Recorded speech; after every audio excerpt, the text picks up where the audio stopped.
వాళ్ళని సమర్థవంతంగా ఎదుర్కోవాలన్నా లేదా అని మిమ్మల్ని అడుగుతున్నా. ఏమంటారని మిమ్మల్ని అడుగుతున్నా.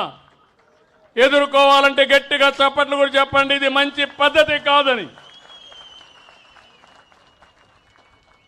ఇది అడిగితే మా మీద ఇష్టానుసారంగా మాట్లాడతారు, క్యారెక్టర్ అసాసినేషన్ చేస్తారు. నేను ఒకే మాట చెప్పాను, ఎవరైనా సరే తప్పులు చేసే వాళ్ళ పట్ల ఈ ప్రభుత్వం చండ శాసనుడిగా ఉంటామని హెచ్చరిస్తున్నా. మంచి చేయండి. నిన్న కూడా చూస్తున్నారు మీరు, నిన్న అనంతపురకు పోయి ఎన్ని డ్రామాలు ఆడుతున్నారు. నేను అడుగుతున్నా మిమ్మల్ని, నేను ఎప్పుడైనా స్వేచ్ఛగా తిరిగానా రాష్ట్రంలో? మాజీ ముఖ్యమంత్రిగా చూశారా 5 ఏళ్ళు మీరు? 19, 24 ఎక్కడ తిరగలేకపోయాను. ఇప్పుడు ఎవరు ఎక్కడ తిరగాలన్నా ఇబ్బంది ఉందా అని మిమ్మల్ని అడుగుతున్నా. స్వేచ్ఛ ఉందా లేదా అని మిమ్మల్ని అడుగుతున్నా. స్వేచ్ఛ ఇస్తే రౌడీజం చేస్తామంటే, నేరాలు చేస్తామంటే, అలాంటప్పుడు గట్టిగా ఉండాలనా లేదా అని మిమ్మల్ని అడుగుతున్నా.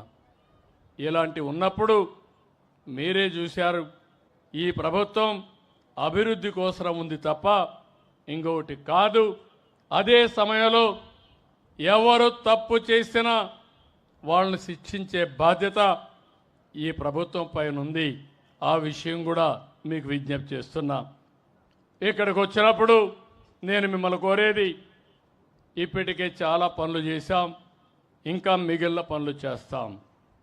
అదే సమయంలో నేను ఇటీవల కాలంలో ఆలోచించినప్పుడు ఒక వినూత్నమైన కార్యక్రమానికి శ్రీకారం చుట్టాను.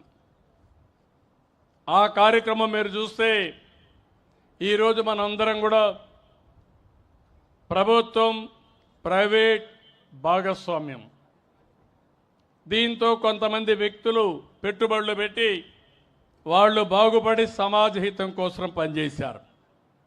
ఈరోజు మీరు ఒక్కసారి చూస్తే ఈ టెలిఫోన్స్ ఉన్నాయి.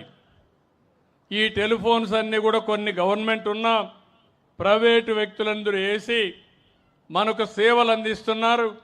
అదే సమయంలో వాళ్ళు కూడా డబ్బులు కొంతవరకు సంపాదించుకున్నారు. కరెంటు విషయంలో అదే జరుగుతుంది, రోడ్ల విషయంలో అదే జరుగుతుంది, పోర్ట్లు ఇలాంటివి చాలా వచ్చాయి. ఈరోజు నేను ఆలోచించిన విధానం ప్రభుత్వం ప్రైవేట్ పీపుల్ భాగస్వామ్యంతో మిమ్మల్ని అందరినీ ఆదుకునే కార్యక్రమానికి శ్రీకారం చుట్టాను. జీరో పావర్టీ అన్నాను, తెలుగులో ఎతికాను కానీ మంచి పేరు దొరకలేదు, అందుకే ఇదే బాగా అర్థమవుతుందని జీరో పావర్టీ అన్నాను. అదే సమయంలో 2 విషయాల్లో ముందుకు పోయాం. మార్గదర్శి, బంగారు కుటుంబం. మార్గదర్శి అంటే ఎవరైతే మీకు మార్గాన్ని చూపిస్తారో, మీతో అనుసంధానమయ్యి మీ ఇంటికి సహకరిస్తారో వాళ్ళని మార్గదర్శిగా పెట్టుకున్నాం. అదే సమయంలో ఎవరైతే బాగా పేదవాళ్ళుగా ఉన్నారో వాళ్ళని బంగారు కుటుంబాలుగా పెట్టుకున్నాం. మీకు అవకాశాలు వస్తే ఇప్పుడు మేము ఇక్కడ ఉన్నాం, ఇక్కడే నూజివీడు ప్రభాకర్ గారు ఉన్నారు. ఈ నియోజకవర్గంలో పుట్టాడు. నూజివీడు సీడ్స్ పెట్టాడు, టెక్స్టైల్స్ పెట్టాడు, అనేక పరిశ్రమలు పెట్టాడు. దగ్గర ఒక 5,000 కోట్ల రూపాయలు టర్నోవర్కి రీచ్ అయ్యాడు.